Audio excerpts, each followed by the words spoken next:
Uma das coisas que eu mais amo no processo de autoconhecimento é que a gente pode dar nome e entender a raiz, a causa, para comportamentos que a gente tem que são totalmente disfuncionais, ou seja, comportamentos que, cara, não nos levam para um lugar legal, pelo contrário, nos leva para atrito, para ansiedade, para frustrações. Então, a gente consegue começar a entender por que a gente age de determinada forma. E o primeiro passo da mudança é sempre a consciência. A gente pode entender que, cara, não é porque a vida inteira eu me comportei dessa forma que eu daqui pra frente eu vou continuar me comportando assim. Se isso tá gerando atrito no meu casamento, na minha maternidade, na minha autoestima, no meu trabalho. E no meu caso não era diferente, né? Eu era uma pessoa extremamente impaciente, vaidosa, prepotente, arrogante. Sim, gente. O Mente Lapidada, ele vem realmente como espaço de vulnerabilidade, porque eu entendo que quando eu compartilho das minhas fraquezas, eu te inspiro a olhar para as suas, né? A gente não é Mulher Maravilha, mas a gente está buscando sempre melhorar, ser uma pessoa melhor. Esse é o objetivo até do podcast, te dar esses insights de reflexão, né? E nesse processo de autoconhecimento, eu consegui entender. Porque eu, olhando como se fosse olhando para uma árvore, eram esses frutos que eu colhia. Comecei a olhar para a terra dessa árvore, eu comecei a olhar para as raízes dessa árvore e eu comecei a olhar para as sementes que eu plantava. E eu entendi o que estava levando a esse tipo de comportamento. O primeiro passo da mudança é a consciência. E eu espero aqui com o podcast de hoje que eu dê uma virada de chave na sua cabeça também, pelo menos da consciência do que você precisa mudar.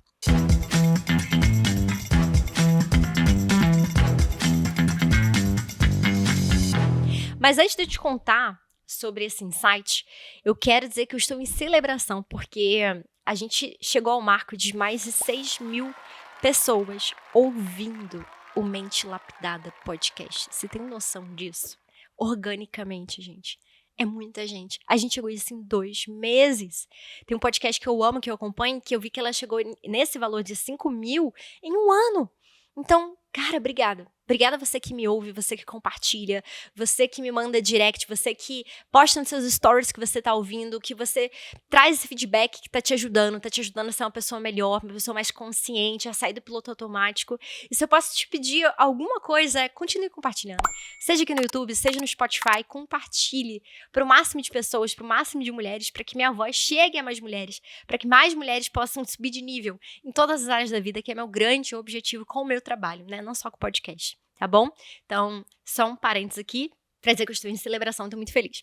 Mas vamos voltar. Então, da onde que surgiam esses comportamentos que depois eu vou esmiuçar um pouco mais deles pra você entender se você, porque no primeiro momento você pode até falar que não, eu não sou esse tipo de pessoa, mas talvez destrinchando cada um desses comportamentos você pode identificar isso na sua vida também. Mas da onde que eu entendi que vinha a arrogância, a prepotência, a vaidade, a impaciência e vários outros pontos, né, que eu tinha disfunção no meu comportamento?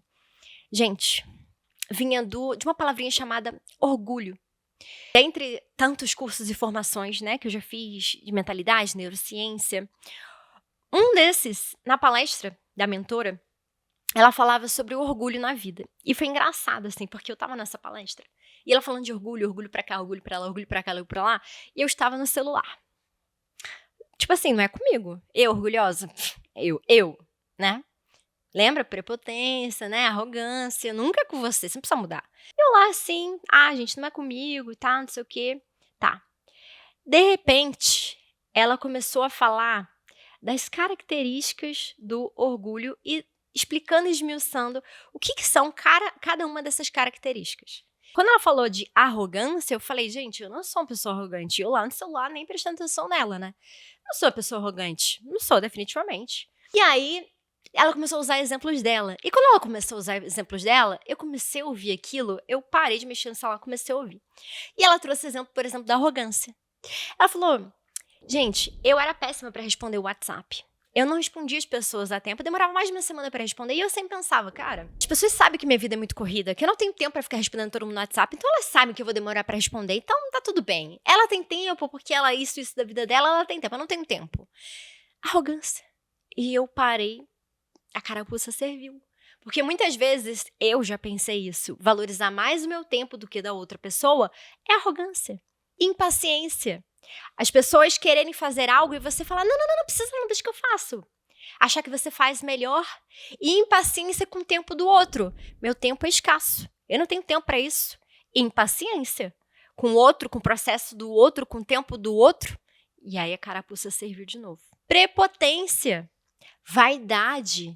Gente, eu não sou pessoa vaidosa, porque, gente, ser vaidosa não é ficar passando batom, tá aqui bonita pra gravar o podcast, tá? Deixa eu te contar o que é vaidade. Vaidade é você precisar de elogio pra se sentir bem. É você precisar de validação pra continuar. É você precisar de palminha das pessoas te elogiando pra você se sentir motivada. Quando ela falou isso, a carapuça da vaidade também caiu. Entrou perfeitamente. E eu comecei a identificar ali comportamentos que eu tinha, prepotência, vaidade, arrogância, né? Impaciência. E eu falei, meu Deus, eu tenho isso tudo, mas por quê? E ela começou a trazer as raízes. De onde que vem a raiz do orgulho, gente? E o orgulho que leva a todos esses tipos de comportamentos, tá? Como é que surge uma pessoa orgulhosa? Surge da rejeição. Quando ela começou a falar das raízes da rejeição, eu falei, mas rejeição? Por que rejeição? Rejeição, gente, quando você era criança. Quando você é criança e de alguma forma você se sentiu, não importa se você sabia que você era amada, se você sentiu na infância de alguma forma que você não era amada, que você não era pertencente e que você não era importante, você se torna uma criança rejeitada. Eu sei que eu posso falar de rejeição e você pensar, nossa, mas meus pais não me rejeitaram. Não, a minha família não me rejeitou. Mas lembra como a criança se sentiu? E quando ela começou a dar mais exemplos da vida dela, eu fui resgatando na minha infância e eu falei, cara, realmente faz sentido, porque meu pai, eu honro os meus pais. Só que eu preciso entender as raízes para eu poder me curar. É o primeiro passo da mudança. E aí, eu lembrei que realmente meu pai trabalhava muito. Meu pai não estava muito em casa. Meu pai saía muito cedo, voltava muito tarde. Meu pai, Dia dos Pais, ele não ia. Porque não era o que ele queria, é porque ele estava trabalhando. Então quem ia era meu avô. E a Heleninha não entendia isso, porque eu só queria meu pai. A Heleninha podia a mamãe falar que ele me amava, que isso, que aquilo, mas que ele estava trabalhando. Eu não entendia isso, eu entendia como rejeição. Então, eu tinha total consciência. Eu posso dizer, claro que eu era amada, claro que eu era pertencente, claro que eu era importante, mas a Heleninha não se sentiu, ela se sentiu rejeitada. A rejeição gera uma fissura na sua identidade. Quem você é, no seu valor próprio. E sabe qual é o band-aid que a vida te entrega para você se curar? O orgulho. Do tipo, mas não preciso disso aqui, eu sou autossuficiente, eu não preciso de ajuda, eu não preciso das outras pessoas. Ou outras frases que você pode falar pra você mesma, eu vou provar pra ela o meu valor, eu vou provar pra fulano que eu dei certo na vida, eu vou provar que eu vou fazer as coisas certas, né? A partir de hoje. São promessas que você começa a fazer pra você mesma a partir dessa fissura. Então, o orgulho, ele nasce como um band-aid pra selar ali aquela fissura da rejeição. Então, se na infância você não teve sentimento de amor, pertencimento e importância, você vem para a vida adulta querendo vestir a capa de Mulher Maravilha. Normalmente as mulheres que parecem mais empoderadas, e eu me coloco nesse lugar porque muitas já me deram esse feedback, nossa, você parece tão bem resolvida. Normalmente são as mulheres que têm a maior fissura e que calam essa fissura com o band-aid do orgulho. E sabe o que o orgulho gera na sua vida de disfunção? Você começa a fazer as coisas certas pelas motivações erradas. Eu me tornei, a partir da minha vida inteira, a nerd, a que fazia tudo, a que executava, a que pegava e fazia o melhor. Na minha carreira, eu sempre atingi marcos extraordinários. Eu fazia as coisas certas pelas motivações erradas. Sabe por quê? Eu fui procurar na minha carreira, nos meus negócios, a aprovação das outras pessoas, ser amada pelas outras pessoas, a admiração, o elogio, a palminha. Eu fui procurar isso tudo na minha carreira, no meu trabalho. Então, eu comecei a fazer as coisas certas pelas motivações erradas. E o que isso gerou na minha vida, gente?